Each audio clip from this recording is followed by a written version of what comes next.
A Casa Elefante contém conteúdo adulto. Se você não tem idade pra saber que a barraca armada do Sr. Weasley é maior por dentro, não ouça. Olá, sejam bem-vindos à Casa Elefante. Estraga um pouco a grama, pede um café e vem discutir a obra da J.K. Rowling capítulo a capítulo com a gente. Hoje, o 7º capítulo de Harry Potter e o Cálice de Fogo, Bagman e Crouch.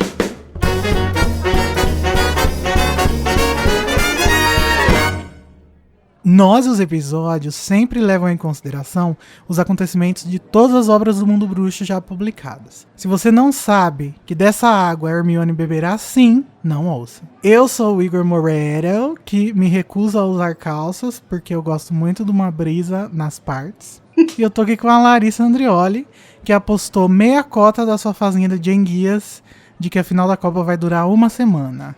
Será que vai dar certo, amiga? Eu espero que sim, porque eu não sei nem como que eu vim parar aqui. Eu tenho apenas 6 anos, eu não gosto de quadribol, mas eu apostei. Então eu espero que eu não fique pobre da noite pro dia. E por que você tem uma fazenda de enguias, amigo? Conta pra gente. Então, eu tenho 6 anos, eu realmente não faço a mínima ideia. E o que é enguia, né, pra começar a história. O que é enguia? Não é aquele peixe que dá choque? Enfim. E também tô aqui com o Danilo Borges, que fala 150 línguas, não, né, amigo? 150 Parabéns. não, eu falo 200. Inclusive, sereiaco, grugulês e trasguiano, tá? Você, por favor, me respeita, eu sou poliglota. Lacrou, caralho. Então esse episódio vai ser em trasgueano a partir de agora.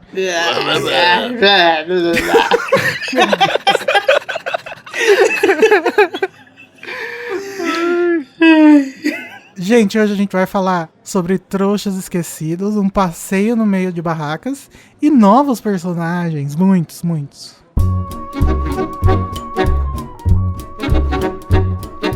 Então vamos para o duelo de resumos, onde 2 participantes vão duelar pelo direito de iniciar a discussão do capítulo com uma frase ou uma passagem da sua escolha. Ganha quem conseguir fazer o resumo que eu escolhi que é o melhor, né, gente? Porque esse capítulo é gigantesco e eu não sei como que vai ser. Tô ansioso, estou perplexo, estou nervoso. Então vamos jogar um dado para decidir quem que vai ter o direito de escolher quem vai fazer o resumo primeiro. Danilo, você como faz anos que não participa, a sua reestreia na Casa Elefante, né? Depois de uma temporada de ausência. Depois de uma temporada sabática. Vou te dar o privilégio de escolher se você quer par ou ímpar. Eu vou querer ímpar, porque eu gosto de números ímpares. Tá. Ganhou! Parabéns! Tirou 1. E aí, você quer começar ou quer que a Larissa comece? Ah, eu vou começar, né? Já pra ser humilhado, escorraçado, porque esse Ah, capítulo não. é muito grande e eu não vou conseguir, mas vamos tentar. Então, Danilo Borges, você vai tentar fazer um resumo de 30 segundos do capítulo Bagman e Crouch em 3, 2, 1, já! Eles acabaram de aparatar, entregam a bota pro Basílio. O senhor Weasley fala: ai meu Deus, o que tá rolando aqui? Ai, pipipipopopó. Aí vão lá, vamos montar barraco, senhor Weasley. Quero montar igual trouxa. Joga as cargas pra Hermione e pro Harry, eles montam. Depois vão pegar água, eles pegam água, eles dão um rolezinho. Depois voltam, chega o Ludo foi apostador. Aí a aposta, chega o Crouch lá com o cabelinho fininho, bigodinho na régua. E é isso, aí as luzes acendem e eles vão lá ver o jogo.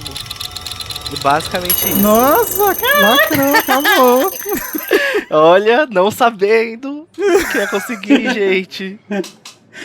Eu acho que eu vou abrir mão do meu direito de resumir. Não, senhora, não tem isso não. Não, eu confio em você. Vamos lá, Larissa, você vai tentar fazer um resumo de 30 segundos, melhor do que o Danilo, do capítulo Bagman e Crouch, em 3, 2, 1, já! Eles chegam lá na área da coisa com a chave de portal, aí eles conhecem uns trouxas lá que tomam conta, eles veem um monte de bruxo mal vestido com roupa de trouxa tudo errado. Aí eles vão lá montar barraca pro acampamento deles, aí monta a barraca, e a Harry fica lá, meu Deus, magia! Porque a barraca é muito bonita por dentro e cabe um monte de gente, aí tem um momento meio sexista ali, que a gente tem barracas separadas, ok?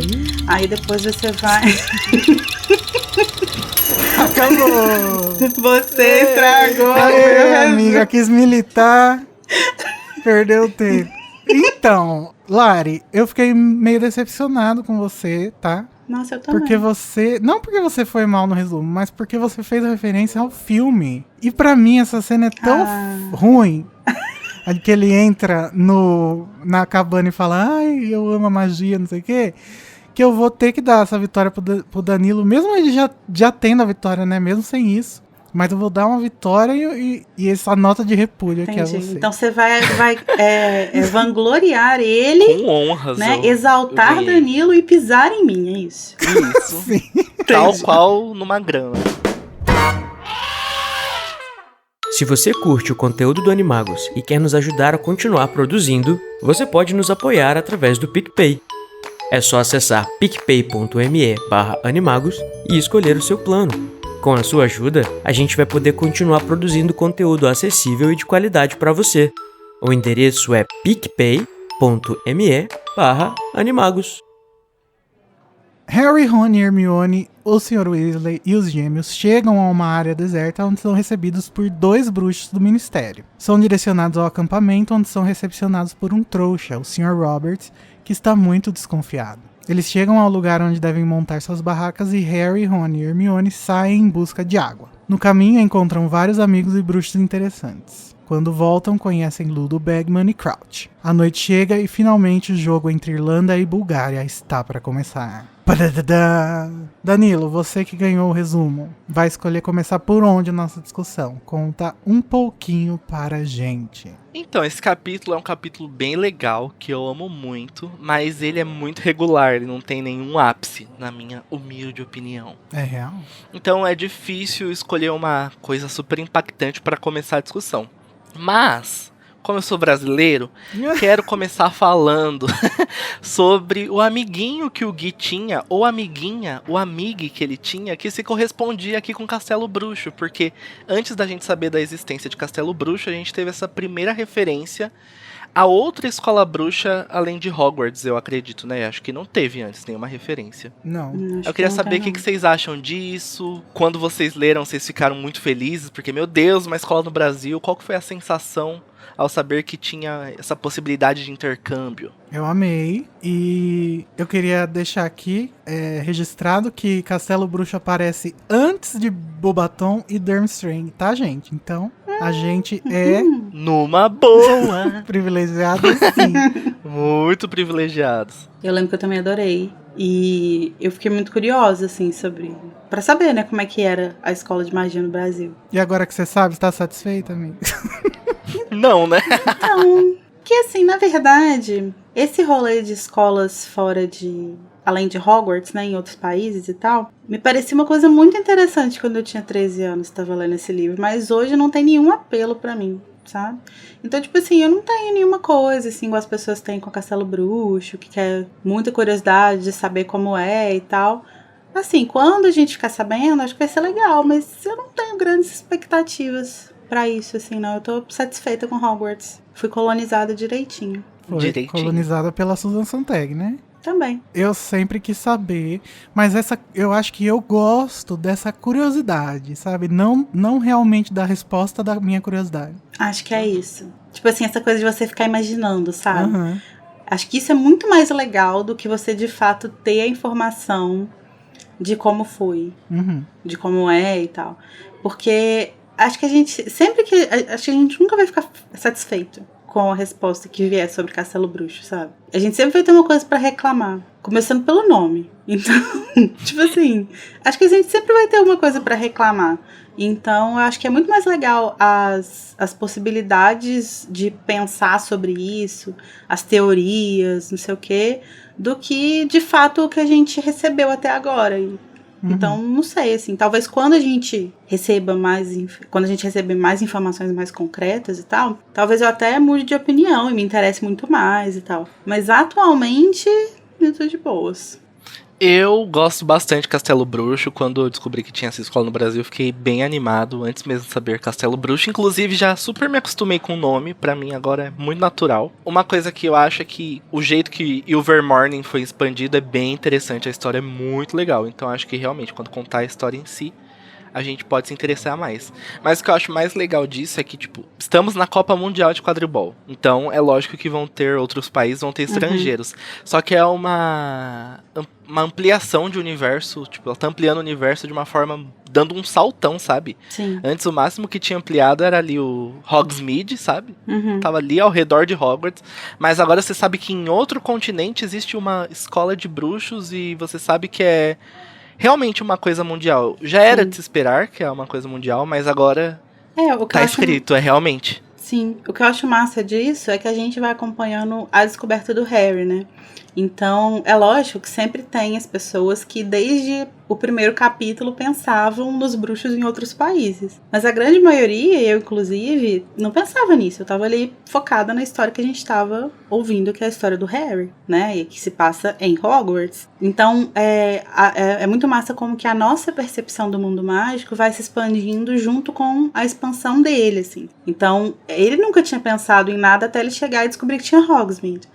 E aí agora, nossa, mas tem Hogsmeade, não sei o que, beleza. Aí ele nunca tinha pensado em outras escolas até ele se deparar com outras escolas. E aí a gente faz esse processo junto com ele, assim. E isso é muito legal, porque a gente cresce junto com o Harry, né? Não só a gente realmente cresceu junto com ele, tipo de idade, mas a gente vai crescendo na nossa visão de mundo também.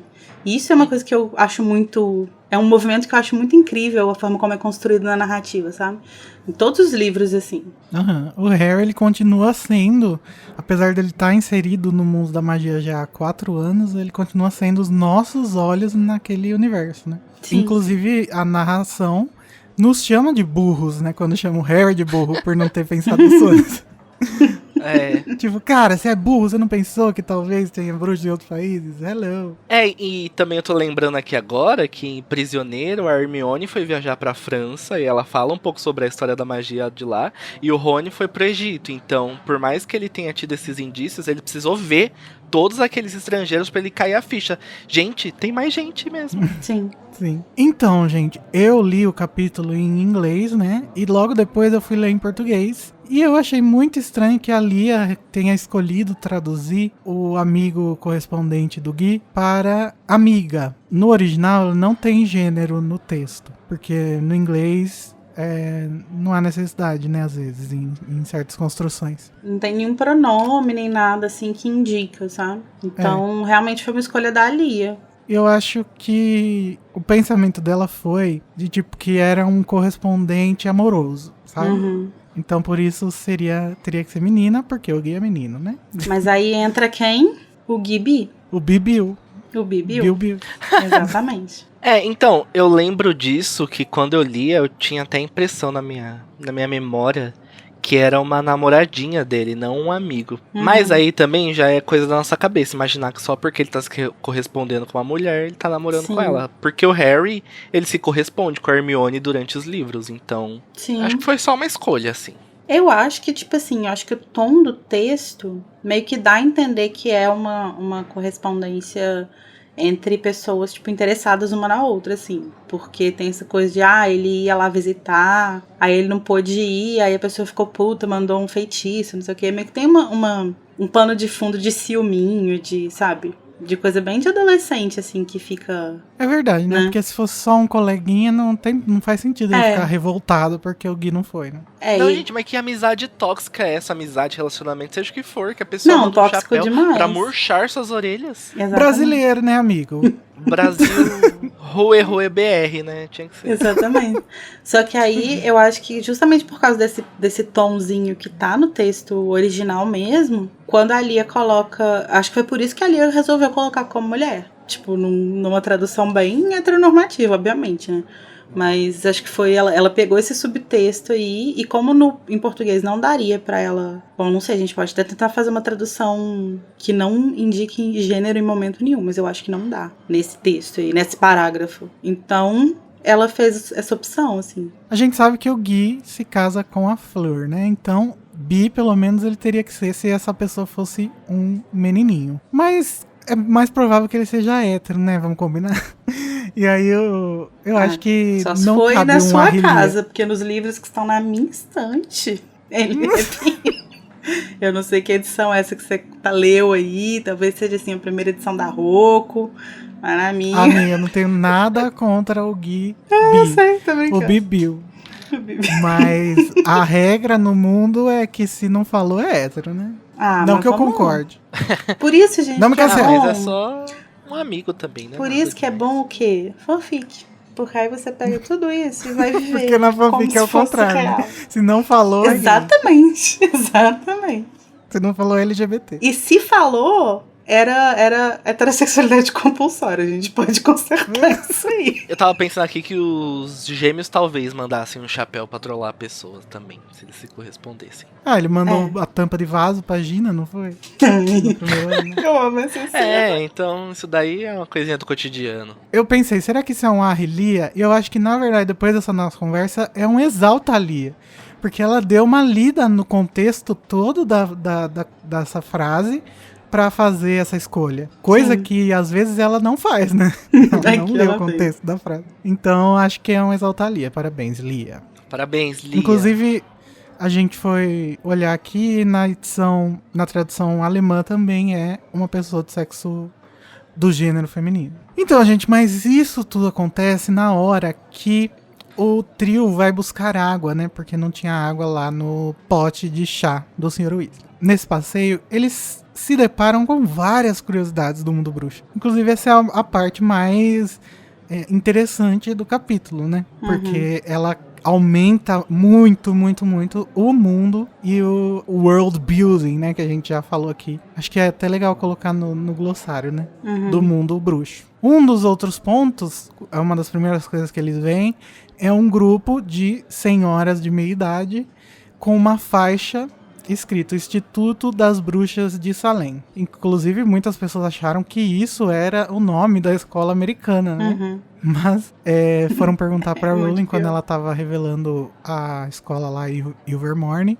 E ela falou que não, que isso daí era só uma piadinha com um instituto, que é o Instituto das Mulheres, que nasceu no Canadá, mas é bem conhecido também lá no Reino Unido. Inclusive a rainha já teve envolvida com isso e tal. Só que eu fui olhar e eu não entendi muito bem. O que elas fazem?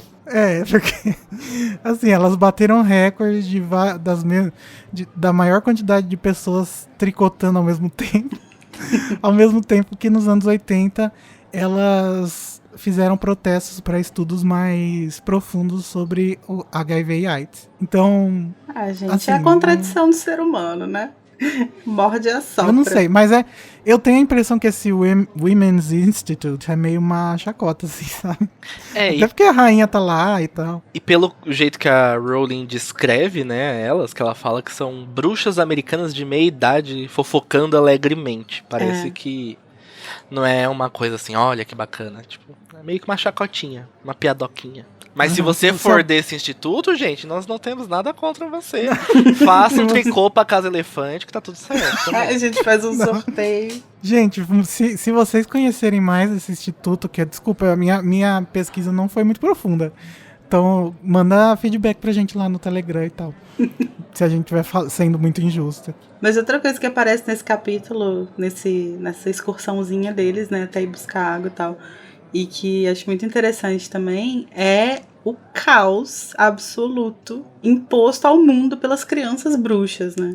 Porque, tipo assim, criança, cara, já é uma parada super difícil de você controlar, né? E aí você imagina que essa criança pode fazer coisas sem ter nem que encostar nelas. Então, tipo, você grita com a criança, você briga com ela, ela destrói sua biblioteca, sabe? Derruba as coisas do seu estante. E aí, nesse capítulo aí, tem o Kevin, né? Que é o menininho que tá lá brincando com a varinha do pai, cara. E olha que Precisamos falar sobre o Kevin. Precisamos demais falar sobre o Kevin. Imagina o perigo disso, cara. Uma criança, ele parece ter o quê? Uns 2 anos, mais ou menos? 2, 3 anos. Sei lá, é um bebê, né? Que não consegue nem falar direito. Com a varinha do pai dele, tipo uma varinha normal. E aí tem as menininhas lá também voando nas vassourinhas de brinquedo. Tá com uma coisa mais de boa, né? Inclusive é A Rowling reutilizou essa ideia depois. Que é o Harry mas voando, é que parece ser né? bem comum, né? Entre as crianças bruxas. Deve ser tipo a bola deles. Ou um carrinho, né? Tipo uma bicicleta, uma Uhum. coisa assim. Que é essa vassourinha, né, de brinquedo. E as crianças, tem 2 meninas voando na vassourinha de brinquedo e aparece lá depois também o Harry, né? Na foto. Mas Sim. eu fico muito chocada com o perigo que é isso, cara. De você deixar uma arma, né? Porque a varinha, lá no fim das contas, ela pode ser uma arma. E a criança pode pegar tipo ali. deixar uma faca no alcance da criança. É. Mas eu acho que interessante esse exemplo do Kevin e da varinha é que nós, trouxas, lendo o livro, a gente já fica desesperado que os bruxos não estão sempre com a varinha. Tipo, ai meu Deus, o Harry foi levar uma varinha no duelo lá em Câmara Secreta na caixa. E isso mostra que eles realmente, nem todos eles consideram a varinha como se fosse uma arma. É uma coisa cotidiana, é uma coisa perigosa que tem potencial, mas é mais um instrumento comum do convívio deles. É que a gente tá inserido muito nesse contexto de batalha, de feitiços. É verdade. E às vezes os bruxos são só comuns e deixam a varinha largada pela casa É mesmo. verdade. As pessoas ficam chocadas, tipo, como assim o Tiago e a Lilian deixaram a varinha na sala e foram dormir? Gente, eles estavam protegidos. Eles iam precisar pra quê? E as vassourinhas eu acho massa, porque tal qual bicicletas, as crianças já estão treinando ali pra andar de vassourinhas no futuro. E elas devem ficar muito fofas, né, gente? Voando só 2 palmos do chão. Deve ser muito bonitinho, Deve. né? Outra coisa que eles encontram no caminho é uma das melhores coisas da série, que é o maior casal homossexual que você respeita. O Simas e o Dino. Não, gente, não precisa estar escrito no canon pra gente saber que é realidade. Como a gente aprendeu hoje. Por que que verdade. os 2 meninos estão acampando juntos? Se não for pelo fato deles serem namoradinhos, é lógico. É verdade. Lógico. com É assim que certeza. funciona. Tá certíssimo. Pra provar realmente que o mundo bruxo é um ovo e que os pais definem as amizades dos filhos, né? Porque as mães dos dois são amigas. Lógico que a prole precisa ser amiga também. Prole. Amiga não, Fala não. igual a tia Marge agora. A Falando na mãe do Simas, a mãe do Simas vai cair nas fake news no Ordem da Fênix. No livro seguinte, é verdade. Aqui a gente já dá pra ver que ela é bem obcecada, assim, bem patriotinha. Bem a carinha dela. É, nossa, real, assim, tipo, é muito a cara dela mesmo. Por esse pequeno vislumbre, assim, que a gente tem, né? De uma coisa que não tem nada a ver, mas a gente vê que ela é uma pessoa muito intensa nas crenças dela. Será que ela usava a camisa da Irlanda nos protestos? Ih. Fica aí no ar. Com certeza. Precisamos resgatar o símbolo Não, que é não. a bandeira da Irlanda. E ela com a bandeirinha verde falando, nossa bandeira jamais será vermelha, porque o É. vermelho é da Bulgária. Porra, ela tá exatamente assim. E o povo lá com o pôster do Lula. Falando em entusiastas, né? As barracas dos irlandeses estão todas enfeitadas com trevos. Já dos torcedores da Bulgária, eles já têm um favoritismo ali. Eles já tem alguém que vai jogar sozinho, né? Que é quem? O Victor Krum.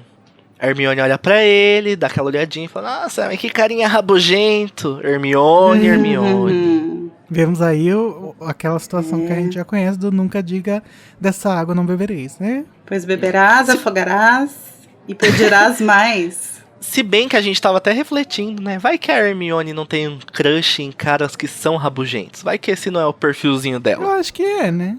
É porque O o Rony é super Rony não rabugento. é uma flor de pessoa, né? Ele é Ao rabugentíssimo. contrário. É Sim. um cactus, praticamente.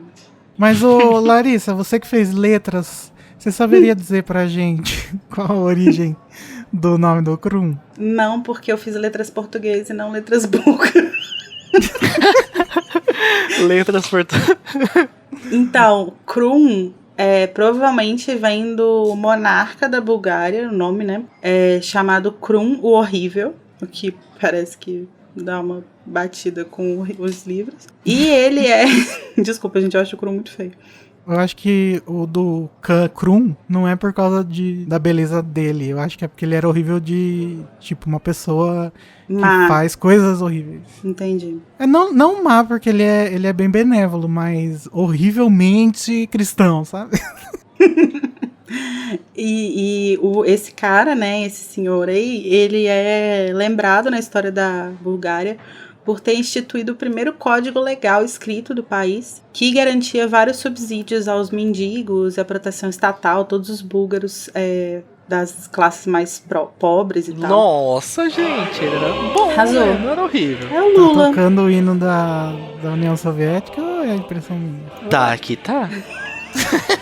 Ele, por causa dessas leis, né, ele ficou conhecido como um líder muito rígido, mas ele era muito justo. E ele conseguiu organizar os búlgaros e eslavos em um estado relativamente centralizado ali. Então a Bulgária acabou dobrando de tamanho durante o reinado do Krum. Arrasou, Krum. Arrasou. Gente, o Krum nunca errou. Nunca. Nunca Eu errou. queria aproveitar esse momento pra falar da imagem do Krum. O que acontece? Na capa lá da Mary, do Cálice de Fogo, o Krum é bonito. No filme, o Krum também é bonito. Mas o Jim Kay, ele levou o carrancudo a um nível extraordinário, que é o meu Krum favorito, que é o Krum emo. O Krum assim pra baixo, eu amo o Krum curvadinho. Krum Snape, né? Ele tá lá. Eu O não Krum ia trazer Snape. esse nome aqui hoje, mas sim, cara, se trocar a roupinha, acho que é um Krum, é um Snape muito adequado. Um Snape possível. Eu vou tentar colocar a ilustração no post do episódio, se vocês quiserem ver. Se eu esquecer, me lembrem no grupo do Telegram, gente, que eu coloco. Inclusive, eu acho legal que aí eles citam o Krum muito superficialmente, depois o Krum vai aparecer, fazer aquela entrada triunfal, mas já vai construindo aquela imagem do vilão errado, né, do Ruivo Herring aí que o Krum vai ter pra frente, que a gente acha que ele é culpado de tudo, mas não é, ele só é carrancudo, ele só é emo. Só é emo. Que emo nunca passou por isso, não é mesmo, gente? Pois é, eu passei várias vezes já. Mas acontece. Depois, eles encontram também o nosso querido Olívio Madeira.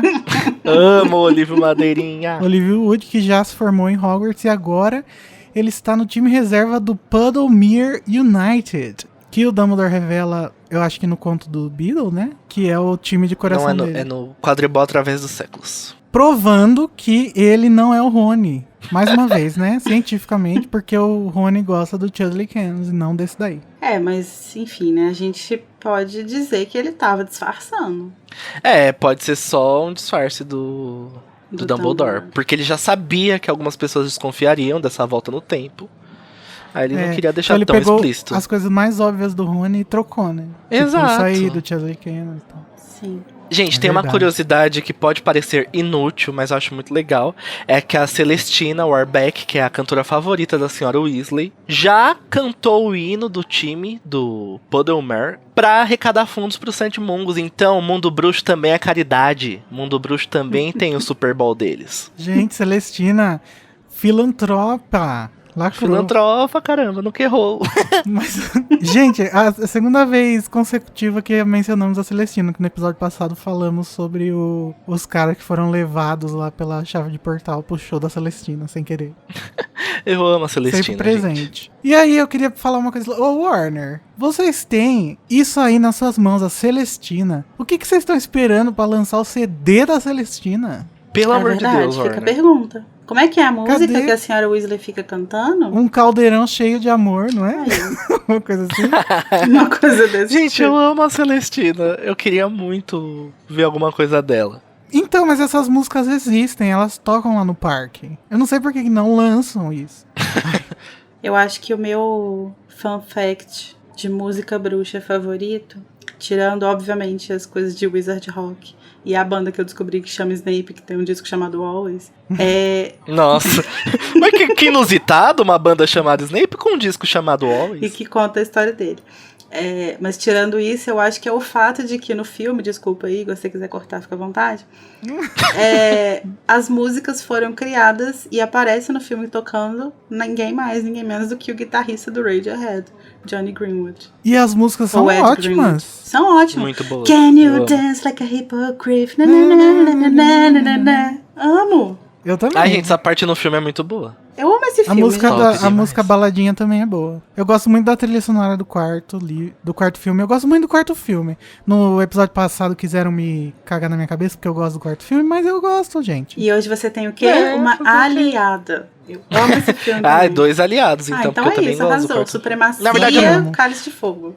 Na verdade, Cálice de Fogo é um filme que eu acho que eu não gosto, mas quando eu assisto eu gosto. Igual o livro, eu acho que eu não gosto, mas quando eu vou lendo eu gosto muito. Ai, eu adoro, gente. Perfeito esse filme. E pra terminar o tour pelas barracas que o trio fez, o Harry compra o Onióculos, na tradução, né? E no original são os Omnicolors. Pro trio, porque o Rony não tinha mais dinheiro e a Hermione tava ali, né? Ele não ia comprar só pro Rony.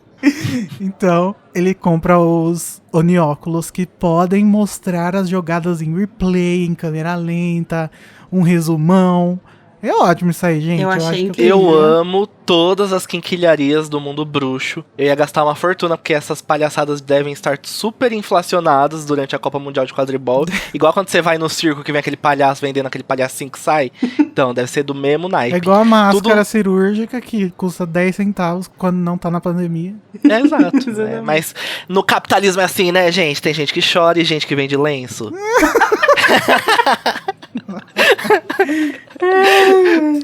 Mas, gente, eu amei porque é uma coisa super necessária. Você precisa ver em câmera lenta, porque você deve ficar olhando para aquelas vassouras voando, você não deve entender nada do que tá acontecendo. Mas eu acho muito, muito engraçado também. Enfim, a gente vai comentar isso quando chegar lá no capítulo, né? Quer dizer, a gente não, porque eu não vou estar no capítulo de quadribol. Mas que o Harry se perde, né? Ele esquece de voltar a acompanhar em tempo real. E aí, quando ele vê, ele tá vendo uma cena que aconteceu, não sei quanto tempo. Eu 100% tipo eu ia vendo fazer live isso. no YouTube. Exatamente. E, gente, é interessante mostrar aqui que o Rony, ele já tava se melindrando ali. Como sempre, né? Infelizmente o Rony tem muitas questões com a pobreza dele, da família dele. Mas eu acho que é um fato interessante relembrar isso nesse capítulo, que vai ser importante lá na frente nas moedas que somem. Como Sim. que o Rony vai ficar se sentindo com o Harry. Sim. Porque por mais que ele aceite de bom grado, é uma coisa que dói pra ele não ter dinheiro suficiente pra comprar as coisas. E o legal é que o Rony vai lá, compra as coisas do Victor Krum, compra as coisas da Irlanda e depois ele fica, poxa, se eu soubesse que tinha essa coisa bem mais legal, eu tinha comprado essa. Quem nunca, Isso né? acontece com todo mundo, gente. Exatamente. Quando você sai, você compra uma coisa, você vai na Comic Con, você compra uma quinquilharia e depois você vê, nossa, isso tá muito mais legal. E eu queria Acontece. aqui deixar minha nota de apoio ao Rony, porque realmente você imagina você ter um amigo que as moedas de ouro desaparecem no bolso dele e ele não nota. Eu também ia ficar puta. Nossa, sim, gente. Como assim? Cadê essa É merda? justificável. Gente, não vamos nos adiantar. Mas, Me ó, perdoem. eu primeiramente gostaria de pedir perdão à nossa colega Suzana Sontag. Mas eu queria questionar aqui, da onde que o Harry tirou esse dinheiro? Porque, tipo, eu tinha a impressão que a gente tava acompanhando ele desde que ele saiu da casa dos Dursley, que ninguém foi no banco com ele. Mas eu acho que não foi mesmo, não. Eu acho que o que pode ter acontecido é que ele, quando ele sacou dinheiro a última vez, ele sacou mais, assim. Pegou um monte. É. Ou o Sr. Weasley facilmente pegaria pra ele também, eu acho. Mas não dá tempo. Porque eles não chegam a... Tipo, É. ele chega na toca num dia, aí no dia seguinte, ou 2 dias depois, eles já viajam. Tanto que quem vai no Beco Diagonal é a Sra. Weasley no dia que eles vão pra Copa. Ela vai resolver todo mundo e, enfim, né? É. Ela que vai resolver essas coisas. Então, ela poderia sacar nesse momento. Então, eu acho que esse aí deve ser o restinho do dinheiro dele. Nossa, isso que é o troco pro Harry, né? Uma coisa que dá pra comprar pra todo mundo, as coisas. Rica! Ai, gente, não tenho saco pra gente rica. Sempre que eu lembro como que o Harry é rico, eu fico meio assim. Amigo, mas ele é rico por acidente. Mas se eu não me engano, quando eles voltam pra toca, que aí a Sra. Weasley resolveu as coisas todas lá no Beco Diagonal, eu acho que ela menciona que ela sacou dinheiro pra ele. Mas, gente, vamos então voltar para o começo do capítulo, quando eles chegam lá, né? Porque esse é o capítulo de contraste entre os mundos trouxa e bruxo, por causa dessa insistência do Ministério de não dar pala, né? Os bruxos não podem fazer feitiço, aquele problema que as crianças estavam causando, os adultos também estavam causando em certo nível, porque eles não sabem se comportar. Eu acho que esse problema é causado porque o Ministério é meio bagunça, né? Como a gente já vem entendendo aqui nos episódios. Porque o Ministério usou áreas de acampar que são administradas por trouxas. Eu não sei como que é, mas parece que deve ter alguma empresa que contrata pessoas como, por exemplo, esse Sr. Robert, pra ficar lá na entrada desses lugares de acampamento. E aí eles alugaram esses terrenos, como trouxas mesmo, usaram os trouxas que já trabalhavam lá na entrada como porteiros dessa galera. Mas, gente, que coisa, né? Por quê? Por quê? Não, e aí o que é mais doido nisso é que eles ainda criam um outro problema, que é de como lidar com essas pessoas, né? Então, tipo assim, o Sr. Robert, por exemplo, ele fica sendo obliviado o tempo inteiro, cara.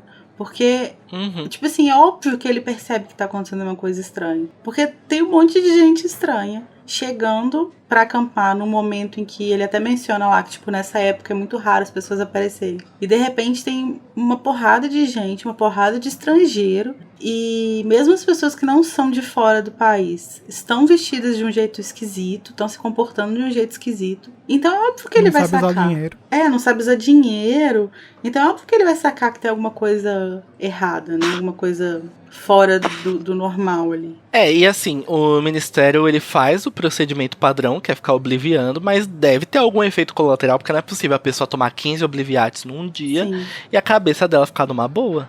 Então, gente, indenização já pra família do Sr. Roberts. Eu tenho uma crítica que é a seguinte, eu acho que existe um problema muito sério na forma como os bruxos lidam com os trouxas. E não só os bruxos que a gente vê como tendo uma relação condenável com os trouxas, que a gente vai ver mais pra frente, com os comensais e tal. Mas mesmo... Spoiler, Mas mesmo os bruxos que teoricamente são neutros nesse assunto, ou que são aliados, que são a favor de respeitar os trouxas e tal, eles têm uma relação muito doida com os trouxas, que é uma coisa que, assim, tipo, primeiro que você põe a pessoa numa situação dessa, e aí você fica lançando feitiço nela como se fosse uma coisa ok. Tipo, como se fosse um animal de carga, né? Tipo, os oficiais do ministério. Essas pessoas criam leis no mundo bruxo e elas acham que tudo bem sair enfeitiçando uma pessoa, sabe? Tipo, como se só o fato da pessoa ser... do bruxo que lançou o feitiço ser maior de idade, eximisse isso de ser um problema, assim. E eu acho que a própria relação do Sr. Weasley com os trouxas é uma coisa que me incomoda muito, assim. Tipo, é muito engraçada, lógico que, tipo, gera várias cenas cômicas e tal. Mas é uma parada que beira até um fetichismo, assim, sabe? Tipo, essa coisa meio de exótico. Porque olha que legal aqui, nossa, mas eles fazem tal coisa, não sei o quê. Sendo que ele trabalha num departamento que é diretamente ligado aos trouxas e, teoricamente, ele deveria circular entre eles o tempo inteiro pra entender do que ele tá falando. Então, assim, é muito bizarro, sabe? Tipo, é um apoio, mas é um apoio muito distante que não passa pela realidade dos trouxas de verdade, assim. É uma coisa muito mas tese, assim. Os bruxos, eles são assim com tudo. Até quem é... Em qualquer quesito, assim, qualquer criatura, qualquer pessoa que não seja bruxa, eles vão tratar assim. É assim com os duendes, é assim com os elfos. Então eles são muito ignorantes em relação a tudo. Então eles acham que os trouxas são criaturas burras que não vão perceber as coisas. Tanto que o próprio Hagrid, que também é um personagem que não é anti-trouxa nem nada do tipo, não sei o que, quando ele vai falar mal confrontar os Dursley, ele fala assim, um grande trouxa feito você, sabe? Tipo, é uma ofensa, é usado como ofensa o termo.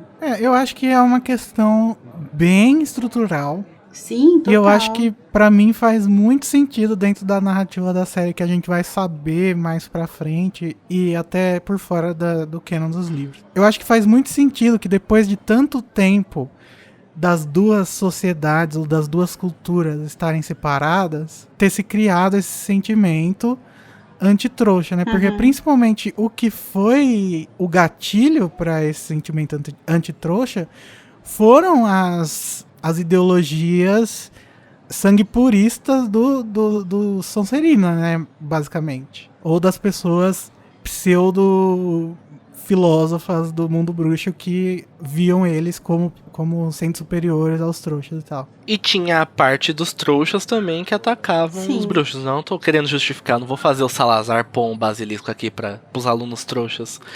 Mas exército dos alunos trouxas. É uma parada muito complicada, assim, porque realmente existia um movimento trouxa também de tentativa de exterminar os bruxos. Então... Sim, eu acho que isso é um grande retrato de um conflito complexo que a gente pode enxergar várias analogias, alegorias aqui na nossa realidade, né? Porque não necessariamente ninguém tá certo. Apesar de um lado terem pessoas ruins e pessoas boas, e do outro ter pessoas ruins e pessoas boas. Por exemplo, pro Sonserina foi muito legal ter essa separação Do mesmo jeito que pros que não estão a favor do que o Sonserina pensava, também foi legal, porque aí eles não eram mais perseguidos pelos trouxas. Sim. Então, é bem complexo, é uma questão... Sim, acho que é justamente por causa dessa complexidade que gera efeitos tão duradouros e que vão aparecer em todas as camadas da sociedade, assim. Então, você vai ter desde pessoas que estão até hoje reproduzindo exatamente a ideologia do Sonserina, né? Tipo, os bruxos puros sangues e tal. Até pessoas que, teoricamente, acham que não estão reproduzindo nada de errado, que não estão fazendo nada de errado, que eles são apoiadores e tal, mas que estão ali reproduzindo uma coisinha, coisas pequenas, assim, mas que, no fim das contas, são reflexo dessa exclusão. E aí isso vai gerar também o sentimento anti-bruxo nos trouxas que sabem que eles existem. Então, tipo assim, o rolê da Petúnia, por exemplo, eu super entendo, sabe? Essa rejeição que ela tem ao mundo bruxo. É lógico que não justifica a forma como ela trata o Harry, mas o sentimento dela anti-bruxo, eu acho que ele só é reforçado cada vez que um bruxo aparece na frente dela, sabe? Porque, tipo, ninguém trata ela. Gente. Eu sempre achei muito de graça esse ódio da Petúnia pelos bruxos, mas na verdade faz muito sentido, né? É muito arrogante você imaginar que tem uma galera que tá se escondendo de você e não deixando você entrar, né? Sim. Olha. Mas ao contrário na questão da Petúnia. A Petúnia, ela ainda teve uma chance de aprender com a irmã dela, aprender com o próprio Dumbledore, que ele mandou cartas pra ela, como funcionava a sociedade bruxa. Já o Sr. Weasley, por exemplo, não tinha na vida dele, até o Harry e a Hermione aparecerem, nenhum trouxa que desse a oportunidade dele conhecer de outra maneira. E a estrutura do Ministério parece que poda todas essas oportunidades. Por exemplo, o departamento do Sr. Weasley, aparentemente, é pra ele estar lá circulando entre os trouxas, mas na verdade ele só resolve BOs de que os bruxos causam, Sim. entendeu? Então, realmente é uma coisa estrutural até do Ministério de que ele não vai ter a chance de ser ensinado sobre os trouxas. Diferente da Petúnia, que é uma mau caráter. Mas aí a gente vai ter que O Dani não aceita passar pano pra Petúnia, é isso? Não, gente, eu aceito passar pano pra produção, Petúnia. dá pra substituir aqui agora? Não, eu aceito passar pano pra Petúnia, eu entendo toda a inveja que ela sente da Lilian e do Snape, mas não é como se ela tivesse sido jogada às traças pelos bruxos, sabe? A irmã dela tava ali, o Dumbledore tava ali. Não é como se fosse um clubinho fechado, tipo, Sim, mas eles foram compreensivos com ela. Com relação à Petúnia, eu usei ela de exemplo, não... Porque ela é um extremo, né? Não pela relação dela com a Lily e tal, mas pela forma como todas as outras interações dela com o bruxo foram. Com bruxos foram, sabe? Então, tipo assim, se a gente pega a própria história de como ela e o Walter conheceram o James, tipo assim, é lógico que elas acharam que ele tava tirando uma com a cara dela, sabe? Então, e o James também não ajuda, né? Porque, enfim, é uma pessoa ligeiramente arrogante, se perdoem aí, né, galera? Mas, enfim, né, tô sendo bondosa ainda. Você tem várias coisas na história dela, que mesmo você colocar de lado essa inveja dela pela magia da Lily e tal, que mostra que ela não teve interações positivas com bruxos, sabe? Então, eu acho que mesmo se ela tivesse entrado no mundo da magia de bom grado pela porta da Lily, ainda assim ela não teria uma boa relação, possivelmente, assim, porque as pessoas não tratam ela bem. A gente precisa de uma força-tarefa de relações interculturais entre os trouxas e os bruxos. Sim. Principalmente entre os trouxas que têm a necessidade de saber que o mundo bruxo existe. Só que eu acho que isso não acontece, e aí eu já vou entrar um pouco no próximo tópico, porque os bruxos, eles têm enraizado esse preconceito que acaba meio que meio que faz com que eles menosprezem a inteligência dos trouxas. A ponto de eu sentir que às vezes eles falam dos trouxas, nesse capítulo mesmo, como se eles fossem animais mesmo, assim. Tanto na parte que o cara fala do do Sr. Roberts lá, a gente tá precisando obliviar ele 10 vezes por dia porque tá foda. E, tipo, será que não era mais fácil não obliviar ele? Contar pra ele que o mundo bruxo existe e daí depois, na hora que acabar o BO, Sim, a gente oblivia, e parece que é uma coisa de tipo assim... Não, tá foda porque, nossa, ele fica ali, ó, fuçando em tudo, não sei o quê. Não, as pessoas estão aparatando na frente dele, sabe? Não existe um mínimo de cuidado. Com isso roupa é uma de coisa... palhaço, cara.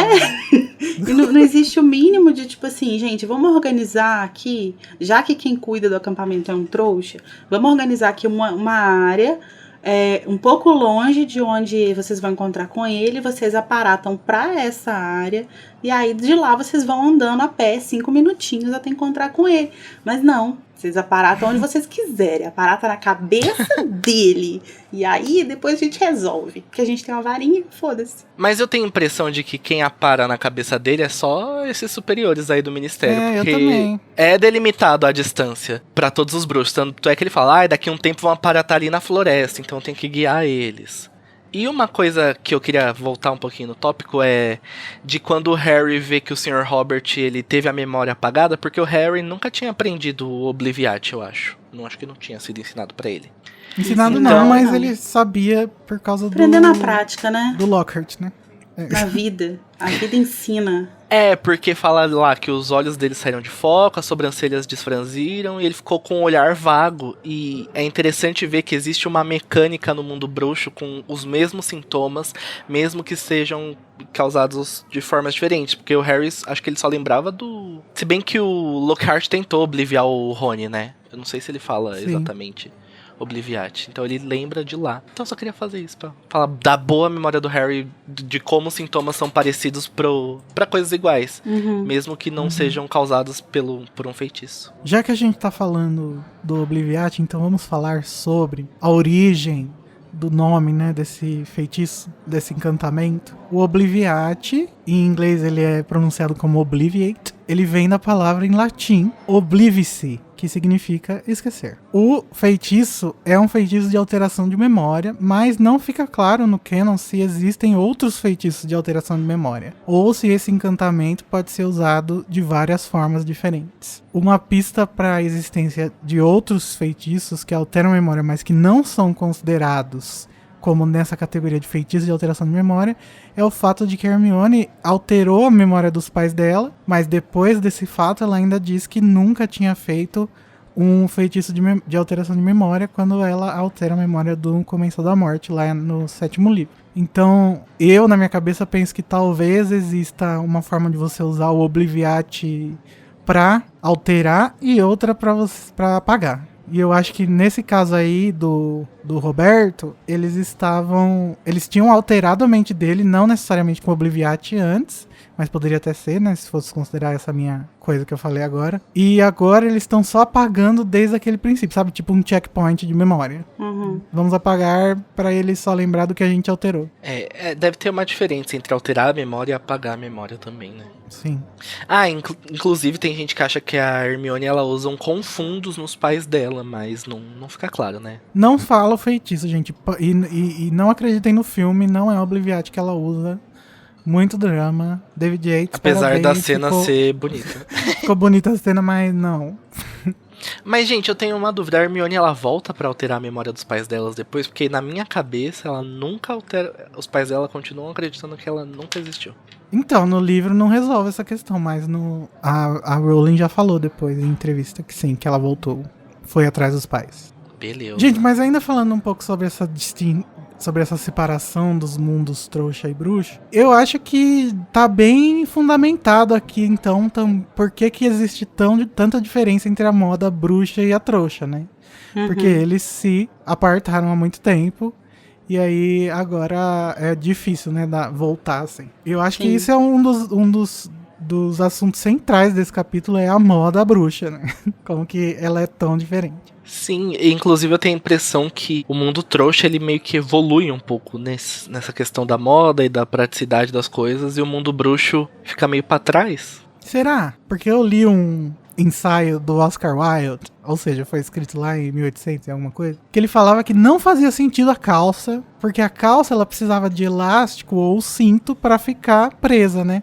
Que era muito mais fácil você usar um vestido porque ele fica preso aqui no seu pescoço. Não. Então será quem que é? Será que é o mais moderno? Será que é o trouxa ou o bruxo? Será que você não tá fazendo um juízo de valor aí desnecessário? Ai, gente, Eu tô, sempre porque acho gostei- ridículo as roupas dos bruxos. Mas nada contra. Se você é bruxo, pode continuar usando o seu vestido. Eu sempre vou ser a favor do ventinho. Sempre vou Sim, defender o ventinho nas partes, pô. Perfeito.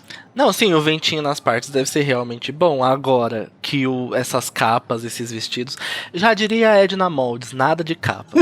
A capa não é nada funcional. E o vestido ele pode ficar preso. Você tá daqui a pouco na treta lá, que vai ter mais pra frente. O tanto de Amado. bruxo que não tropeçou no vestido. Oxe, é só Imagina. levantar. Você acha que... Misógino. Eu gosto das roupas dos bruxos. Eu acho muito Eu massa, também. assim. Espero que o ouvinte saiba que eu tenho muito ranço das roupas dos bruxos nos filmes, tá? Eu não vou me estender aqui, porque eu já falei demais. É porque tem algumas mudanças que eles fazem nas roupas, né? Que não fazem nem muito sentido, assim, quando você vai pegar a narrativa, assim. Então... Quando eles começam a usar calçadinhos nos filmes, então... Não, também, mas assim, eu não me lembro exatamente, na verdade, se em algum momento é mencionado dos uniformes de Hogwarts sobre calça. Tipo, se... Não, o uniforme de Hogwarts é só um roupão mesmo, tipo, é uma capa, né? Que vai por cima Sim. da roupa de trouxa, tá escrito lá no texto. Sim, então, porque aí, tipo, tem coisas que se você pegar como referência os filmes, não fazem sentido, assim, porque eu falei que eu não ia mencionar ele, né, mas enfim, no capítulo lá da memória do Snape, no 5º livro, quando os marotos colocam ele de cabeça pra baixo, aparece a cueca dele. E aí, tipo assim, não tem como a calça dele abaixar o suficiente pra... A não ser que ele usasse, sei lá, uma pantalona, sabe? E fosse muito, muito, muito magro. Então, aparece porque ele tava com uma roupa que era tipo um vestidão, assim, né? E aí, cai. O que a gente pensa quando a gente fala em capa, não é o que a J.K. Rowling tava pensando no começo. Eu acho que era essas capas mesmo de bruxo que a gente vê, por exemplo, no Snape no começo, no primeiro filme, na McGonagall, sabe? Essas capas que são uma peça só gigante. Uhum. Uhum. E aí você pode escolher usar a roupa por baixo ou não usar nada, né? Porque não faz diferença. Mas eu gosto muito das roupas dos filmes. Inclusive do uniforme deles em Crimes de Grindelwald, eu acho muito bonito. Eu também Lindíssimas. acho bonitas. Eu acho que o Cuarón, por exemplo, poderia ter escrito um livro e feito filme sobre o livro dele. Ia ser ótimo. Aí ia ser um filme incrível. Ele fez Roma depois. Então, ótimo, parabéns. Também tem aquele momento super Doctor Who, que é maior por dentro do que por fora, que é quando eles entram nas barracas. Porque o Harry tá lá, gente, o que vai acontecer aqui? A gente vai ficar dormindo de conchinha todo mundo mesmo? O Harry já tava Palhaçada aqui, é essa? animado, né? Mas eles entram que é um apartamento de velha, tal qual a senhora Fig, com cheiro de gato e tudo, viu, gente? A crochê. barraca... Incrível. E essa barraca foi emprestada pelo Perkins, que é a mesma pessoa que lá na Ordem da Fênix vai avisar, que vai salvar, né, o Sr. Weasley, o Harry, todo mundo vai falar, a audiência foi adiantada. Sim, essa barraca, né, Um a gente grande pode amigo, perceber que ela não estaria deslocada da casa do brasileiro médio, né? Com os Não. crochêzinhos. Certeza que tinha uma capinha de crochê no filtro de água. Sim, Com no certeza. galão de água. Na tampa da privada. No gás. Naquele negócio de segurar o papel higiênico também, no porta-papel higiênico. Gente, mas esse Perkins é um grande amigo, né? Inclusive ele também foi pro casamento do Gui e da Fleur, né? Então acho que Reizinho o Sr. demais. Weasley tinha uma amizade bonita com ele. Alguém chipa Sim. Sr. Weasley e Perkins? Não, eu tô tranquilo. Olha, nunca de chip. chipei, porém, se me der Tamo 2 aí. minutos eu acho uma fanfic. Não, e por falar em Sr. Weasley, né? E no Perkins, que trabalha lá no departamento dele também, o Sr. Weasley tá aí um pouco desesperado, né? Pra seguir as regras antitrouxas, apesar de absolutamente todo mundo ao redor dele tá cagando pra isso, né? Tipo, a galera tá aparatando em cima da cabeça dos outros, obliviando a torta e a Ah, não, vai. direita. A mãe do Kevin não tá cagando, coitada. Tá bem assustada, inclusive. Ah, mas se ela não estivesse cagando, ela não tinha pegado, não tinha deixado o menino pegar a varinha, né? Ela teria sido um pouco mais cuidadosa com isso. E aí... Olha, a Larissa julgando as mães, né? Falando que a mãe que não colhe o filho. Então tá, então Bem o pai legal. do Kevin... O pai do Kevin não tá cagando. O peso da mãe bruxa no século XX. A sobrecarga da mãe bruxa no século XX. Nossa, mas deve ser foda, né? Porque Deve. ser mãe já é foda, imagina ser mãe de bruxo. Gente, deve ser igual o Zezé dos Incríveis, sabe? Que cada hora tá pegando fogo, tá Sim. pulando, tá se multiplicando. Eu imagino que deva ser assim, a criança recém-nascida bruxa, que fica Sim. fazendo magia sem querer. Mas aí, tipo assim, tá todo mundo cagando em volta dele, ninguém tá nem aí. Mas ele é uma pessoa que determinada, tem esse rolê assim que eu já mencionei dessa pequena fetichização, a gente precisa conversar sobre isso, levar isso pra terapia, né, Sr. Weasley? Mas tudo bem. E ele fica nessa coisa, não, a gente vai montar a barraca à mão. Ninguém, em sã consciência, escolheria montar uma barraca à mão. Todo mundo que já Jamais. montou uma barraca na vida, a primeira coisa que queria era o quê? Uma varinha pra fazer chum, e aí, pá, montou a barraca. Não, o Sr. Weasley não, ele quer o quê? Ele quer ser roots. Ele quer montar o negócio do jeito que monta os trouxas. Então, será que ele tá querendo seguir as regras ou será que ele tá querendo viver seu sonho de Eu ser acho um que ele trouxa tá- por um dia? Eu acho que ele tá vivendo o sonho do programa de imersão trouxa. Ele acha que ele tá ali, ó. É o melhor dia da vida dele. Tanto que depois, quando a gente vai pra cena dos fósforos, que eles chegam e ele tá tentando acender a lareira, ele tá quebrando todos os fósforos e gargalhando. Ele tá amando demais. Aí depois não consegue acender a merda do negócio. Mas eu fico imaginando que é muito quando você vai pra um país visitar, você quer se integrar à sociedade lá. Ah, é verdade. Aí você deixa as pessoas fazerem as coisas, tipo... tá nesse meio termo aí. Quando você quer estar totalmente integrado Nossa, e... Danilo, eu amei essa. Pra Arrasou. mim, lacrou. Porque eu tava assistindo BTS Bon Voyage, que eles vão para o Havaí. E eles passam. Eu acho que metade do vocabulário que é dito naquele programa é aloha. Porque eles falam aloha para tudo e para o todos. tempo todo. Sim, então pra mim o Sr. Weasley é um viajante que está num país desconhecido. Querendo um se gringo, integrar à sociedade. Mas no final das contas a Hermione ajuda ele a usar os fósforos, né? Bendita né? seja. Amém. Isso porque, gente, ele começou a acender o fogão antes do trio dar o tour deles pelas barracas. E o trio voltou, ele ainda não tinha acendido o fogo. Ele passou, sei lá, meia hora tentando acender o fogo e brincando com os fósforos. É, gente, porque ele tá tipo assim, gente, como assim? Existe uma coisa que não é uma varinha que faz fogo. Mas, gente, por fim, o Ministério desiste, né? De tentar fazer os bruxos não fazerem magia. Quando anoitece, vira uma bagunça, né? Tanto que Festa da uva. aparece os vendedores de unióculos lá, porque o Harry compra. É engraçado, porque os bruxos, eles passam a vida toda deles se reprimindo, tipo. Os que moram minimamente ali perto dos trouxas, então eles não podem aparecer. Alguns não podem nem casar com trouxas. Então, esse momento que eles estão mais soltinhos, assim, que eles estão num espaço seguro, aí eles vão tocar o zaralho mesmo, né? É É verdade. verdade. É que nem a parada do orgulho LGBT. Durante o ano, a gente se veste como hétero pra ir no fórum, Não. se veste. Você veste só pra tênis, Igor, durante o ano? Pra ir no fórum, eu me visto. Pra ir no fórum, que fórum, Pra meu. ir no cartório, abrir firma. Mas daí eu vou lá de biquíni na parada LGBT. Tudo numa boa. E os trouxas, né, que são os héteros, ficam... Ai, meu Deus, que depravação. Os trouxas são os héteros. Inclusive, os próprios héteros mesmo, né? Tem o carnaval aí, que eles também estão lá se reprimindo aí. Toca É o zaralho. verdade. Aqueles casais fazem aquelas fantasias ridículas de eu sou girassol, seu regador, o jardineiro, pipipipopopó. O Halloween do Brasil. É, o Halloween brasileiro. Bom, gente, mas agora falando sobre o nosso último tópico deste capítulo gigante, a gente vai falar sobre os personagens novos que a gente conheceu, que são muitos. Milhares, gente, é tudo socado nesse capítulo, personagem novo. No passeio lá eles conhecem o maravilhoso Arquibaldo, né, Danilo?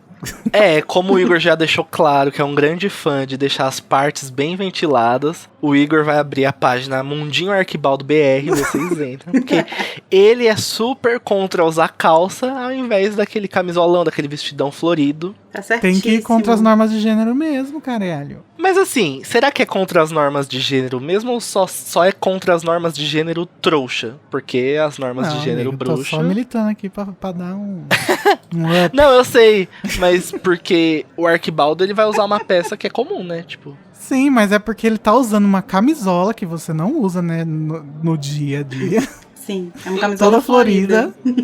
Que de acordo com o moço do ministério é uma roupa de mulher, só porque tem flor, não gostei, engatilhei. Ah, é verdade, tem esse fato. Mas eu acho que o estranhamento mesmo não é só por ser um vestido, um homem usando vestido. Eu acho que o estranhamento é porque era uma camisola mesmo, sabe, florida, que chamava muita atenção. Ah, exatamente isso, eu tava confundindo. Eu pensei que ele tava usando tipo uma bata que o Dumbledore super usaria.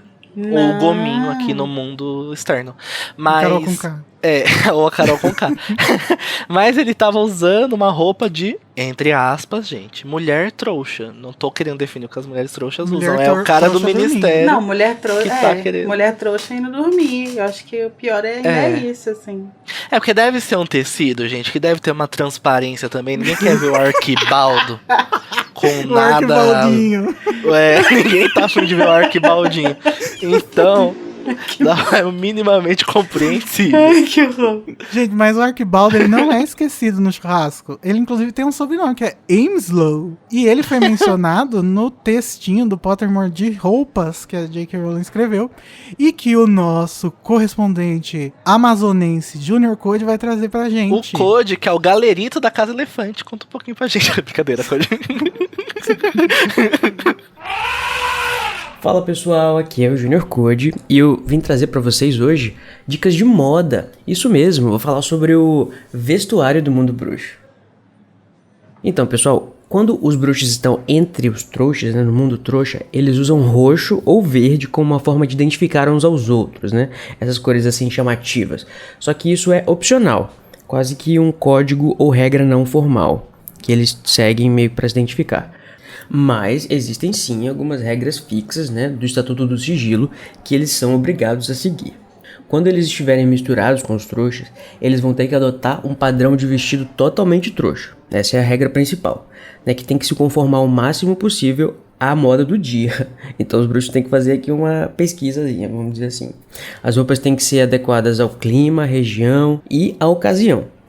Eles não podem usar nada que tenha propriedades mágicas, claro, né? Nada que se altere sozinho ou que se ajuste na frente dos trouxas, justamente para não expor o mundo da magia. Assim, os bruxos mais velhos, eles ficam meio desatualizados, né? Porque eles não têm tanto contato com o mundo trouxa. Já as gerações mais jovens, elas tendem a ser mais bem informadas sobre a cultura trouxa.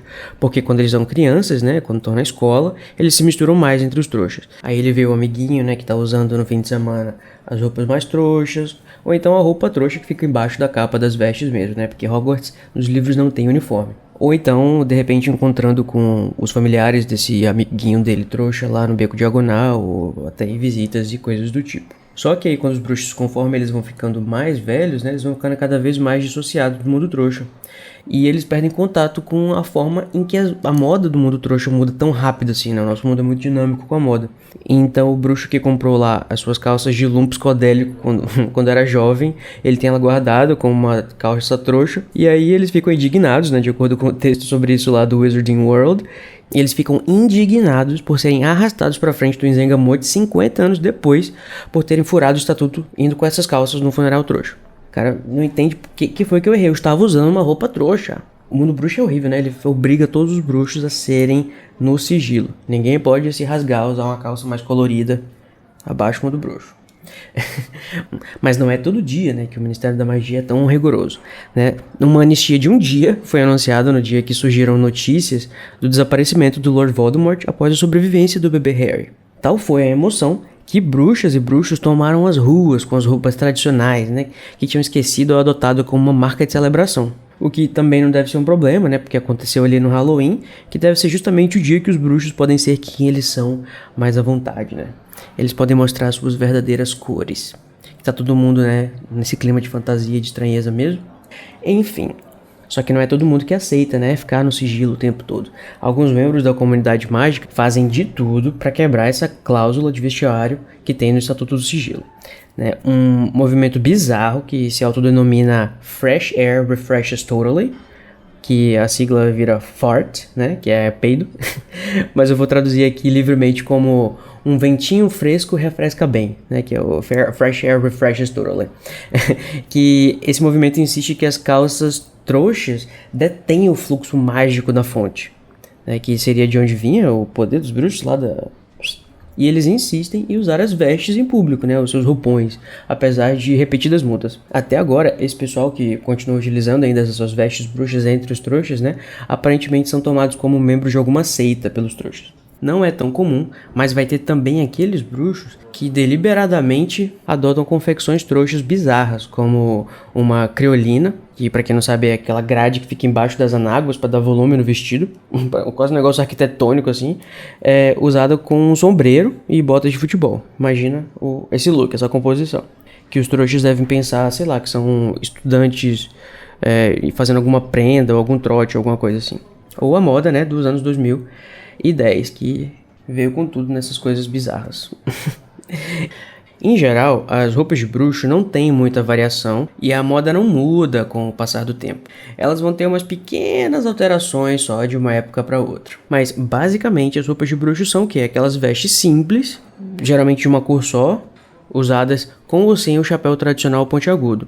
É parecido bastante com o que vocês vão achar nas ilustrações do Pottermore, o antigo Pottermore, né? Que tem todos os bruxos meio com aquelas roupas assim mais simples e sem muitos detalhes ou muita moda, muita coisa diferente. Esse tipo de vestimenta é utilizada sempre em ocasiões formais, né? Batizados, casamentos, funerais. É dito que é como se as roupas dos bruxos estivessem congeladas no tempo, voltando lá do século XVII, quando eles começaram a se esconder.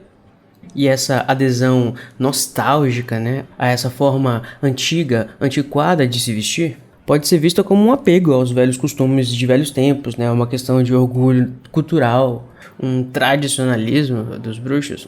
Porém, no dia a dia, mesmo aqueles que detestam os trouxas, né, usam uma versão de roupas trouxas, o que é inegavelmente prático em comparação com as vestes bruxas. No caso, ali, a J.K. Rowling, que escreveu esse texto, diz que ela acha que as roupas de trouxa são mais práticas do que as roupas de bruxo. Será que ela não gosta do ventinho?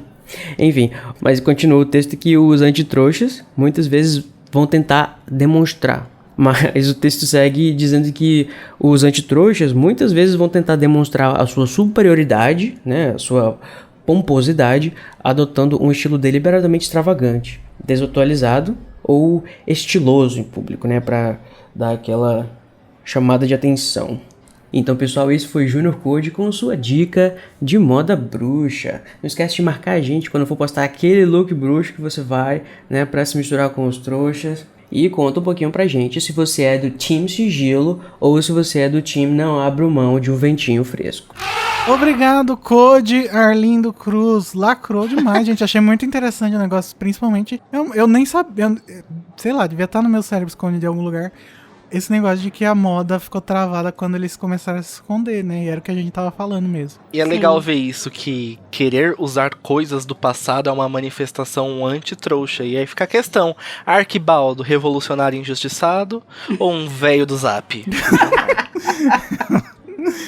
Eu acho que é difícil a gente julgar o Arquibaldo, que a gente só conhece ele por uma cena. É verdade. E por uma associação, né, gente? Acho que ele tava, tipo, bem resistente às mudanças.